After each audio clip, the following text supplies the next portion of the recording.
नमस्कार साथियों, मैं नीरज कुमार स्वागत करता हूं आपका अपने चैनल नीरज स्टडी आईक्यू पे। दोस्तों, आज की इस वीडियो में हम बात करने वाले हैं कि कोई भी कंपनी क्या 7 तारीख के बाद तक सैलरी होल्ड करके रख सकती है, यानी सैलरी में डिले कर सकती है। कानून क्या कहता है, कहाँ कंप्लेन करनी है, क्या ऑफेंस हो रहा है, सारी चीज़ें इस वीडियो में हम डिस्कस करेंगे। वीडियो को आप अंत तक देखना, क्योंकि जब तक आप अपने अधिकार को नहीं जानोगे आपका ऐसे ही शोषण होता रहेगा, कंपनी आपको ऐसे ही पागल बनाती रहेगी।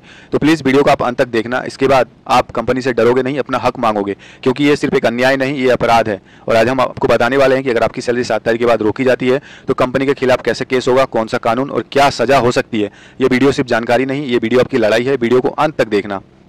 देखिए, अगर हम कानून की बात करें, कानून क्या कहता है? अकॉर्डिंग टू कानून, अकॉर्डिंग टू लॉ कहता है कि कोई भी कंपनी में अगर 1000 से ज़्यादा एम्प्लॉय हैं, 1000 से अगर कम एम्प्लॉय हैं, तो जो आपकी सैलरी है वो 7 तारीख तक देना अनिवार्य है। 7 तारीख तक देना अनिवार्य है। लेकिन अगर कंपनी में 1000 से ज़्यादा एम्प्लॉय हैं तो आपकी सैलरी 10 तारीख तक देना अनिवार्य है। अगर कोई भी कंपनी ऐसा नहीं करती है तो ये क्राइम की श्रेणी में आता है, ये ऑफेंस हो रहा है, बिल्कुल अपराध हो रहा है, शोषण हो रहा है। जरा सोचिए, आपने पूरा महीना काम किया, बिना नागा किए, बिना छुट्टी किए, बिना शिकायत किए, और जब पैसे देने की बारी आई तो कंपनी बहाना बना रही है। बहाना क्या बना रही है? बोल रही है कैश फ्लो नहीं है, क्लाइंट ने पेमेंट नहीं किया है, या अकाउंटेंट जो है वो छुट्टी पर है। लेकिन भाई साहब, ये सब बहाने कानून नहीं मानता है। कानून की नज़र में सब बराबर हैं, कानून की नज़र में ये सब बहाने होते हैं।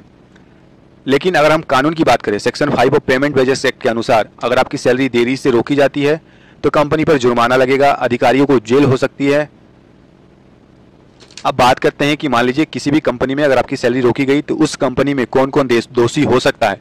देखिए, ज़्यादातर केसेस में क्या होते हैं कि जो एचआर है, एक तो एचआर को टारगेट करके आप उसको सजा हो सकती है, या जो डायरेक्टर है उसको सजा हो सकती है, या फिर वेतन प्रक्रिया से जुड़े जितने भी लोग हैं सबको सजा होगा, और वो सारे जिम्मेदार माने जाते हैं कानून की नज़र में। अगर वो जानबूझकर सैलरी रोकते हैं तो सेक्शन 15 और 20, यानी कि कोई कंपनी अगर आपकी सैलरी जानबूझकर रोकती है, सेक्शन 15 एंड 20 के तहत आप सीधा कोर्ट में कंप्लेन कर सकते हैं। इस सेक्शन के तहत ये आपको अधिकार है। इसमें सजा क्या होगा?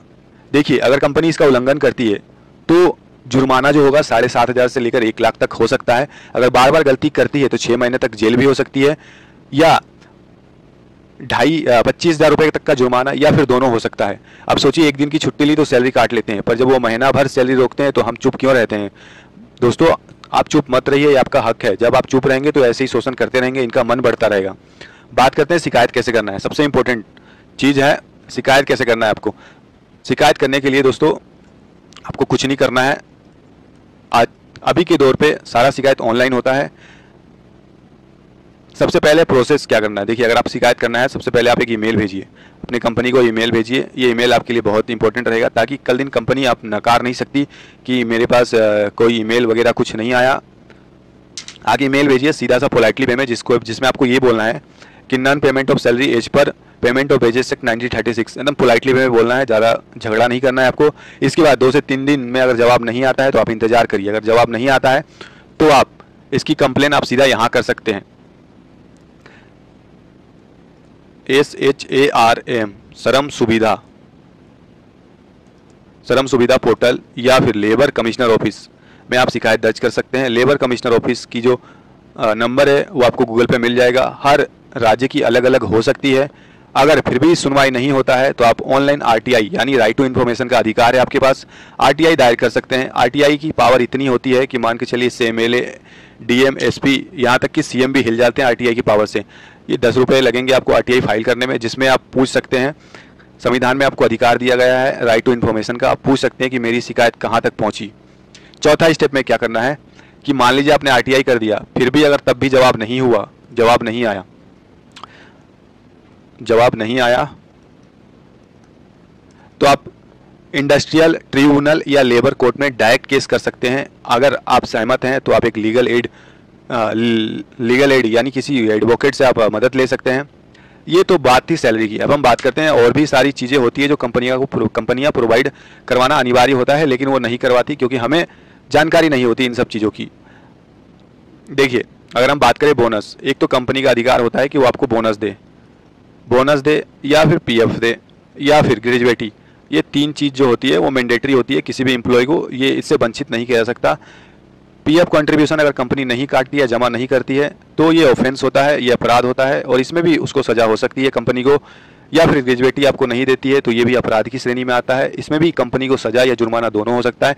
या फिर आपको बोनस नहीं देती है तो इसमें भी ऑफेंस हो रहा है, कानून भी इसको ऑफेंस मानता है और इसमें भी कंपनी को जुर्माना या सजा हो सकता है।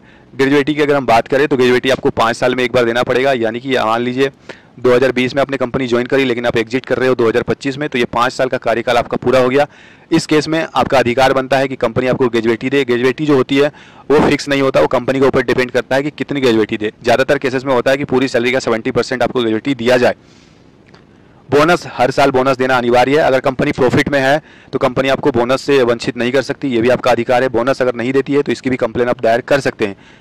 या पीएफ तो मैंडेटरी है, पीएफ के लिए आप ईपीएफओ ऑफिस में शिकायत कर सकते हैं।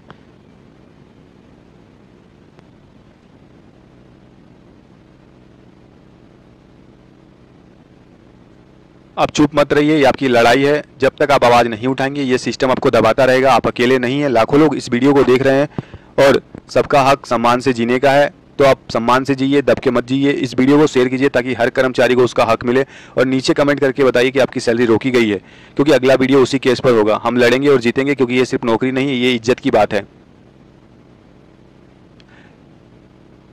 मैं आपको एक रियल कहानी सुनाता हूँ जो अभी हाल ही में जजमेंट आया। दिल्ली की एक कंपनी में काम करने वाली एक महिला रसीम, जिसका नाम था रसीम सिंह, वो 3 साल से एचआर की पद पे काम कर रही थी। महामारी जब आई थी लॉकडाउन दौरान, उसने कंपनी के लिए दिन रात मेहनत की, लेकिन एक दिन अचानक उससे कहा गया कि आपकी सैलरी अगले महीने मिलेगी। फिर दूसरा महीना आया और फिर तीसरा, 3 महीने सैलरी नहीं मिली। और जब उसने सवाल किया तो कहा दिया गया, मतलब उसको बता दिया गया कि अब परेशानी है तो छोड़ दो नौकरी, क्योंकि हम अभी सैलरी नहीं दे सकते। यही तो होता है शोषण और यही है कानून के खिलाफ। रसीम ने लेबर कोर्ट में केस फाइल करा और 4 महीने में उसका पैसा वापस मिला, ब्याज समेत, प्लस कंपनी के ऊपर जुर्माना भी लगा, प्लस 6 महीने की जेल भी हुई। साथ ही साथ जो कंपनसेशन था वो कंपनसेशन भी मिला उस महिला को, क्योंकि उसने डर नहीं दिखाया, उसने अपना हक मांगा। कंपनियां चालाकी कैसे करती है, कंपनी आपको बोलती है अपना टारगेट पूरा नहीं किया, लेकिन सैलरी तो काम घंटे के लिए मिलती है, टारगेट के लिए नहीं। टारगेट के लिए इंसेंटिव होता है, ये आपको कंपनी बोलेगा। या फिर कोई भी कंपनी आपकी सैलरी होल्ड नहीं कर सकती। होल्ड करने का कोई कानूनी अधिकार नहीं है कंपनी को, अनलेस आप सस्पेंड या टर्मिनेट हो सकते हैं, वो भी लिखित दस्तावेज में। कोई कंपनी आपको ये नहीं बोल सकती कि आप कल से मत आना, उसको रीजन देना पड़ेगा प्रॉपर, किस चीज़ के लिए आपको टर्मिनेट कर रही है। या आपकी ये नहीं कर सकता कि आपकी सैलरी होल्ड कर ले, होल्ड करने का कोई अधिकार नहीं है कानून में। हम आपको फुल एंड फाइनल बाद में देंगे, ये भी कंपनी बोलती है। जबकि तय जो फुल एंड फाइनल यानी कि जो आपका एफएनपी होता है, उसमें भी जो आपकी एग्रीमेंट होती है उसमें 45 दिन के अंदर होता है। ज़्यादातर कंपनियां 3 महीने की होती है, 2 महीने की, वो डिपेंड करता है कंपनी की पॉलिसी के ऊपर। हर कंपनी का अपना अलग अलग पॉलिसी हो सकता है, लेकिन अगर कानून की हम बात करें तो 45 डेज के अंदर आपको एफएनपी कराना जरूरी है, मतलब कंपनी को देना पड़ेगा। अगर कंपनी बहाना बना रही है तो याद रखिए ये सिर्फ फाइनेंशियली नहीं, मेंटल टॉर्चर भी है, और इसमें कानून आपकी बहुत मदद करता है। क्या आप सैलरी के लिए कोर्ट जा सकते हैं? ज़्यादातर क्वेश्चन जो मेरे आते हैं, क्या भैया सैलरी के लिए, या फिर क्या सिर्फ सैलरी के लिए कोर्ट जा सकते हैं? मेरे किसी कमेंट बॉक्स में किसी ने पूछा कि क्या मुझे वकील रखना जरूरी है। मैं आपको बता दूं, नहीं, आप खुद भी लेबर कोर्ट या लेबर ऑफिसर के पास केस फाइल कर सकते हैं, आपको किसी वकील की जरूरत नहीं पड़ेगी। दूसरा क्वेश्चन ज़्यादातर जो पूछे जाते हैं वो ये होता है कि अगर मैं कंपनी छोड़ चुका हूं तो भी केस कर सकता हूं, तो इसका उत्तर है बिल्कुल हाँ, बिल्कुल सैलरी किसी भी हालत में देना अनिवार्य है, चाहे आप रिजाइन कर चुके हो या फायर्ड हो चुके हो। डिपेंड ये नहीं करता कंपनी में आप हो या नहीं हो, डिपेंड ये करता है कि आपने कंपनी में काम करी है और उसकी सैलरी आपको नहीं मिली है। तीसरा क्वेश्चन जो ज़्यादातर पूछे जाते हैं वो ये है कि क्या मुझे नौकरी से निकाल दिया जाएगा अगर मैंने शिकायत की तो? नहीं, अगर ऐसा हुआ तो आप इलीगल टर्मिनेशन का केस अलग से कर सकते हैं। इसके बदले आपको जो भी ऑफेंस हो रहा है उसके लिए आपको मिलेगा। देखिए, आपने कभी ये सोचा है कि सरकारी जो चीज़ें होती है, सरकार में जो सैलरी होती है वो क्यों दी जाती है? सबसे बड़ा रीज़न है यूनिटी। यूनिटी को पावर बनाइए। कभी आपने क्योंकि जहाँ यूनिटी है दोस्तों वहीं पर आवाज़ उठाई जाती है। ज़्यादातर केसेस में क्या होता है, जो सरकारी चीज़ें होती है उसमें टाइम पे सैलरी मिलती है, क्योंकि सरकारी चीज़ों सरकारी सेक्टर में जो कोई भी अकेला खड़ा नहीं लड़ता, वो लोग अपना खुद एक साथ मिलकर एकजुट होकर लड़ते हैं। तो आप अपने जो भी काम करते हैं आप यूनिटी बना कर रखिए। बात करते हैं आपकी सैलरी की। सैलरी देखिए, आपकी सिर्फ पैसों की गिनती नहीं, वो आपके बच्चे का दूध है, आपकी माँ की दवाई है, आपके पिता का सहारा है। जब कोई कंपनी उसे रोकती है तो वो सिर्फ पैसे नहीं रोकती, वो आपकी ज़िंदगी रोक देती है। अब डरिए मत, क्योंकि आप खड़े होंगे तो पूरा सिस्टम झुकेगा। वीडियो को इतना फैलाए कि कोई भी कंपनी सोचने से पहले कांपे कि वो किसी कर्मचारी की सैलरी रोके, क्योंकि ये भारत है जहाँ मेहनत कस को भगवान माना जाता है और भगवान से खिलवाड़ का अंजाम आप जानते ही हैं। इस वीडियो को हर व्हाट्सएप ग्रुप में भेजो। अगर आपकी भी सैलरी रोकी गई है तो नीचे कमेंट करो, मुझे हक चाहिए। और अगला वीडियो हम बनाएंगे सिर्फ आपकी कहानी पर, आपके केस पर। मैं नीरज हूं और ये आपकी आवाज़ है नीरज स्टडी IQ। हम सिर्फ पढ़ते नहीं, लड़ते हैं, जागते हैं और हक दिलाते हैं। मिलते हैं किसी नेक्स्ट वीडियो में, तब तक के लिए जय हिंद, जय भारत।